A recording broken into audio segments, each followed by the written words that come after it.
오늘 묵상 고단한 삶의 역설 마태복음 2장 13절에서 15절 말씀. 예수의 탄생은 시작부터 불행의 연속처럼 보입니다.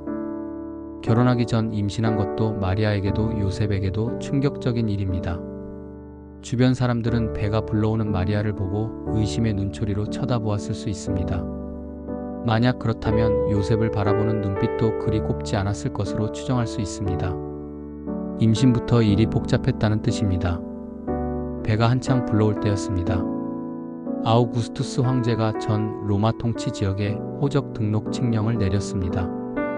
나사렛에서 베들레헴으로 부른 배를 부여잡고 여행길에 올라야 했습니다. 이것은 애교에 지나지 않습니다. 동방 박사들이 떠난 후 천사가 나타났습니다. 좋은 소식이 아니었습니다. 어미와 아기를 데리고 이집트로 피신하라는 말씀이었습니다. 눈이 뒤집힌 헤롯이 아기를 죽이려고 찾고 있다는 무서운 이유까지 알려주었습니다. 요셉은 일어나 예수와 마리아를 데리고 이집트로 떠났습니다. 나사렛에서 베들레헴으로 내려와야 했고 베들레헴에서는 이집트로 도망가야 했습니다. 이집트가 더 살기 좋은 곳이어서가 아닙니다. 살기 위해 이집트로 도망을 가야 했습니다. 멀찍이서 쳐다보고 상상하는 것만으로도 요셉과 마리아는 물론 아기 예수의 삶이 고단해 보입니다. 태어날 때부터 이렇게나 고단한 삶을 살아간다면 장차 그의 삶이 어떠할지 대략 짐작할 수 있습니다. 다른 사람이 아닙니다. 하나님의 아들 예수입니다. 하나님의 아들을 잉태하게 될 것이라는 말씀에 자기 생명을 걸고 순종한 마리아입니다. 마리아가 잉태한 것이 외간 남자가 아니라 성령으로 잉태한 것이라는 말씀을 믿고 순종한 요셉입니다. 하나님의 큰 뜻을 이루기 위해 자신의 권리를 포기하고 위험과 답답한 마음을 받아들이고 순종한 사람들입니다. 아기 예수는 또 어떻습니까? 하나님의 아들이 하나님 보좌 우편에 계시다가 당신이 창조하신 사람의 몸을 입으시고 이 땅으로 오셨습니다. 성부 하나님께 온전히 자신을 드리며 순종하셨습니다. 사도 바울은 예수께서 자기를 비우시고 종의 형제를 가지셨다고 말했습니다. 빌립보서 2장 7절 말씀. 마리아, 요셉, 예수까지 하나님께 순종했고 하나님의 뜻에 자신을 드렸습니다. 놀랍게도 그 결과는 고단한 삶입니다. 예수 믿으면 행복합니다. 동시에 예수 믿으면 고단합니다.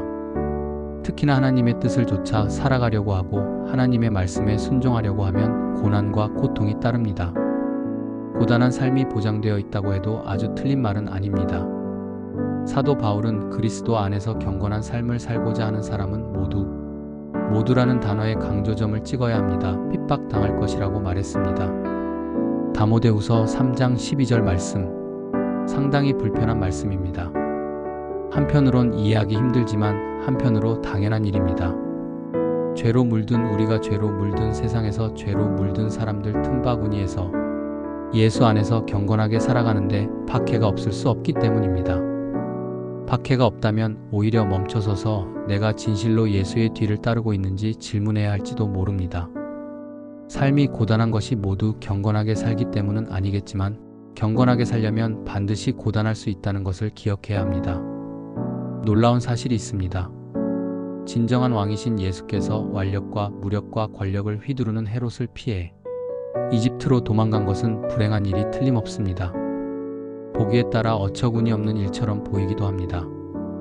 가난했던 요셉이 이집트로 내려가 무슨 일을 했을지 모르지만 수입이 부족했을 것은 틀림없습니다. 먹고 사는 것이 쉽지 않았을 것입니다. 젖을 먹여야 할 마리아도 그 젖을 빨아야 하는 예수도 삶이 고단했을 것이 분명합니다. 그 고단하고 피곤하고 불안한 삶을 통해 하나님의 말씀이 이루어졌습니다. 15절. 마태는 이 사건을 호세아 11장 1절 말씀. 이스라엘이 어린아이였을 때 내가 그를 사랑했고 이집트에서 내 아들을 불러냈다 라는 말씀을 성취한 것으로 해석했습니다. 고난을 좋아할 사람이 있을 수도 있겠다 싶습니다. 하도 세상이 희한하고 이상한 사람도 많으니 말입니다. 일부러 고난받는 길을 찾아가는 사람도 있겠지요. 일반적으로 누가 고단한 삶을 좋아하겠습니까? 십자가의 길이 아니라 꽃길을 바라는 것이 인지상정입니다. 그래서 우리는 이 말씀을 주목해야 합니다.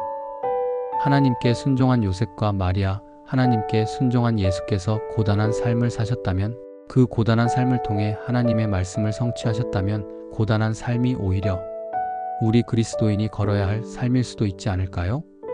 고단한 삶을 살아가면서 오히려 하나님을 더 구하고 고단한 삶을 통해 하나님의 말씀을 성취하는 삶을 살 수 있다면 고단한 삶 자체가 은혜일지도 모를 일입니다. 혹 고단한 삶을 살아가고 계십니까?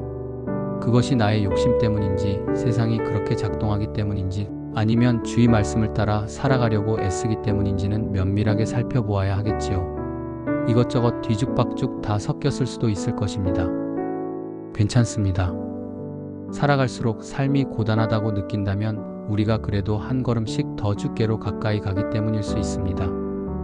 요셉과 마리아, 무엇보다 예수를 생각하면 고단한 삶을 살아가면서도 기뻐하고 감사할 수 있습니다. 우리보다 먼저 고단한 삶을 살아가신 예수가 고마울 따름입니다. 오늘 기도 하나, 오늘 묵상을 통해 묵상의 즐거움을 알아가게 하시고 하나님의 말씀을 더 사랑하게 하시며 말씀에 이끌려 변화된 삶을 살아가게 하소서.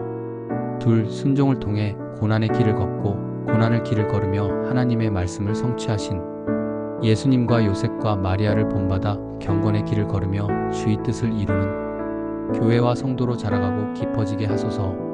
셋, 말씀을 통해 삶과 세상을 해석하고 이해할 수 있는 믿음의 실력을 길러가는 하나님의 사람, 믿음의 사람으로 성숙하게 하소서. 아멘. 감사합니다.